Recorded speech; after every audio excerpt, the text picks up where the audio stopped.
Les Roms installés à Bordeaux ont une particularité unique. Ils sont bulgares et viennent tous de la même région. Les premiers sont arrivés il y a plus d'une dizaine d'années, attirés par le chantier de construction du tramway. Depuis, pour les Roms bulgares candidats à l'émigration, l'Eldorado, c'est Bordeaux. Ils sont entre 600 et 800 à vivre là, dans la zone d'entrepôt du quartier du Port. Une dizaine de squats dans des hangars abandonnés, aux conditions sanitaires précaires.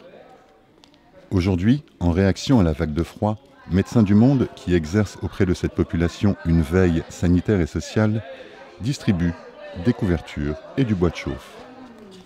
Pour David Bridier, coordinateur de la mission, les objectifs de la communauté urbaine de Bordeaux sont clairs. L'objectif, c'est pas que les gens restent ici, on s'en rend bien compte, notamment quand il y a des expulsions, il n'y a aucune solution qui est envisagée. Et bien au contraire, par exemple, on est en plein hiver où il fait vraiment très froid et on coupe l'eau. Donc on se dit qu'il y a une vraie volonté de nuire parce qu'à partir du moment où on coupe l'eau, il ne suffit de pas grand-chose pour que les gens partent d'eux-mêmes. Indésirables. Ces Roms le sont à Bordeaux, mais aussi dans leur pays d'origine, la Bulgarie.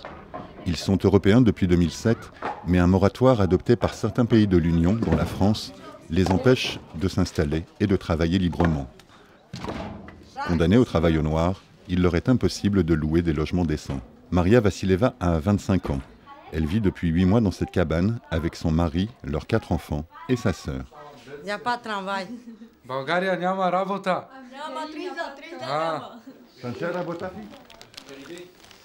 Là, ça me fait un petit travail pour 10 euros, 15 euros pour manger, c'est bon. À moi, partie, la sociale, c'est ça manger donné pour moi.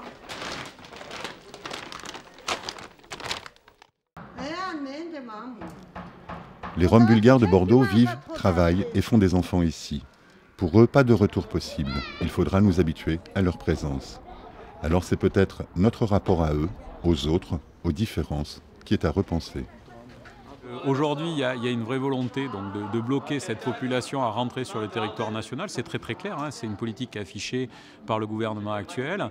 Mais en fait, on se voile la face, sachant qu'en 2014, ce moratoire est terminé et que les Roumains et les Bulgares auront une totale circulation sur le territoire. Donc c'est maintenant qu'il faut qu'on commence à s'inquiéter de l'altérité, de leur place au sein de notre société et dans l'espace urbain pour savoir comment, pour ne pas être finalement dans la même situation en 2014 sans avoir trouvé de solution avant.